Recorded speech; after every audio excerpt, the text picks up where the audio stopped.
사기 공범일 수도 있다라는, 결혼할 것처럼 그런 태도를 취하면서 당신을 사랑한다, 돈 좀 이렇게 급하게 좀 이렇게 좀 빌려달라. 반갑습니다. 법무법인 태신의 장훈 변호사입니다.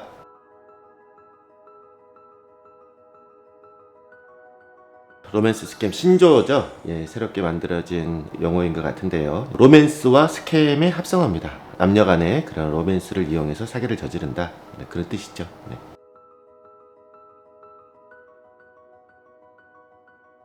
그러니까 로맨스 스캠의 피해자가 아니라 사기 공범일 수도 있다라는 그런 의혹이 있는 걸 저도 봤었는데요. 그 부분은 수사를 통해서 밝혀지지 않겠습니까? 그런데 남현희 씨가 본인도 피해자라고 주장을 하시면서 피해 액수에 대해서 정확하게 이제 말씀을 안 하시는지, 아직 때가 안 됐다라고 생각하시는지는 모르겠지만 그 부분을 정확히 얘기 안 하시는 것 같고, 전창조 씨로부터 벤틀리 차량 같은 이제 고가의 선물들을 받아서 이거를 현금화하려는 그런 정황이 있었던, 그 범죄 수익을 처분해서 이렇게 나눠 가지려는 그랬던 거 아니냐라는 의혹인 거죠. 근데 제가 여기에 대해서 뭐 이렇다 저렇다 말씀드릴 사항은 아니고 아마 수사를 통해서 밝혀지지 않을까 생각하고 있습니다.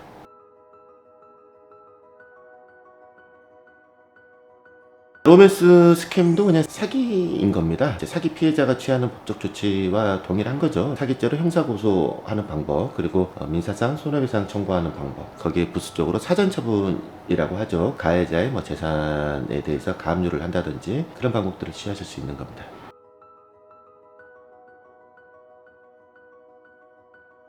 혼인빙자 가늠죄는 헌법재판소에서 위헌 판결이 나가지고 없어졌고요. 결혼할 것처럼 그런 태도를 취하면서 나는 당신과 결혼하고 싶다, 근데 내가 이렇게 빚이 많다, 또는 이런 선물을 가지고 싶다라고 해서 그런 선물이나 이런 거를 다 받았는데 사실은 결혼할 생각이 전혀 없었던 경우, 그런 경우라고 한다면은 이제 사기죄가 성립하는 겁니다. 그런 것도 로맨스 스캠의 한 유형이겠죠.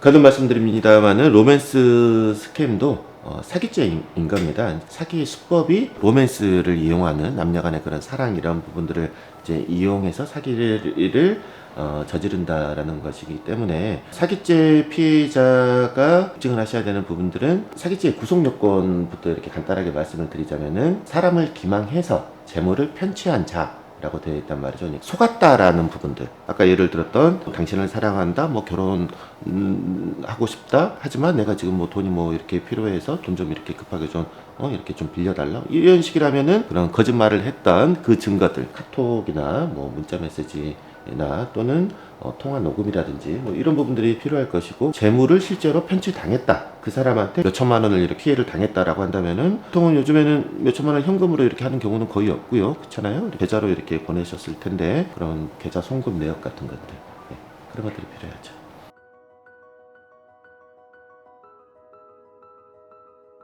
자, 아무래도 이제 그 로맨스 스캠이 사기를 저지르기가 더 쉽겠죠. 상대방이 나를 사랑하게끔 만드는데 성공을 했다면, 사랑하는 사람 앞에서는 정신적인 방어 기제가 굉장히 많이 허물어지지 않습니까? 전혀 모르는 사이에서 일어나는 사기들, 사회에서 굉장히 이렇게 문제가 많이 되는 보이스피싱 같은 것들, 그런 것들보다 상대방으로 하여금 나를 사랑하게 만드는데 성공을 시켰다라고 하면은 훨씬 더 재물을 수월하게 편취할 수 있겠죠.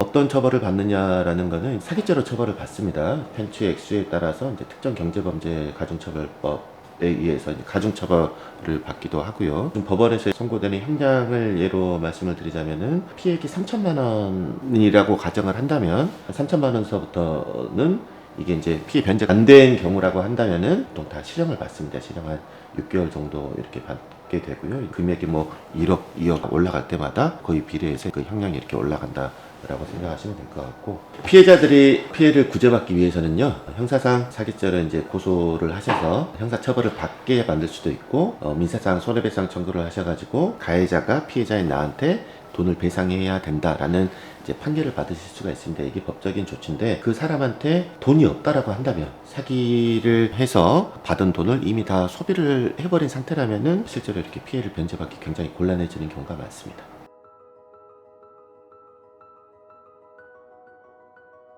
자, 그거는 일단 사기는 아니에요. 본인이 자발적으로 이렇게 준 거기 때문에 사랑하는 척을 했던 그런 사람이 요구를 해서 준 게 아니라 본인이 자발적으로 좋아서 줬다는 거지 않습니까? 이렇게 사기는 아닌데 선물이라는 거는 증여지 않습니까? 증여 자체가 약간 하자 있는 의사에 의해서 준 거다라고 해가지고 민사상 효력을 부인시킬 수는 있겠죠. 그런 이제 경우에 따라 다를 것 같습니다.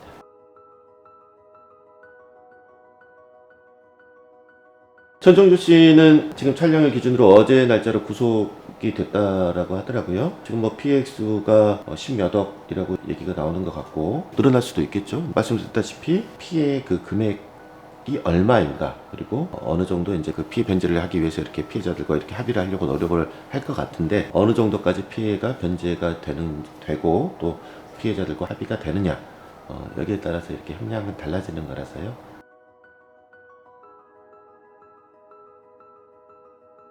예를 들어서 누군가가 나는 장문 변호사의 혼외자다라고 이렇게 얘기를 하고 다닌다라고 쳤을 때 그거는 저의 명예를 훼손하는 일이지 않습니까? 가정적으로 부도덕한 그런 걸로 좀 비춰질 수 있잖아요. 파라다이스 측에서는 이제 명예훼손으로 이제 문제를 삼으실 수 있을 것 같습니다. 공무원을 사칭하는 경우에는 처벌하는 조항이 있는데 지위를 허위로 얘기하고 다닌다고 해서 그거 자체로만으로 처벌하는 경우는 없습니다. 이 경우는 이제 혼외자라고 얘기를 하셨기 때문에 파라다이스 측으로서는 내 명예가 훼손됐다라고 얘기하실 수가 있겠죠.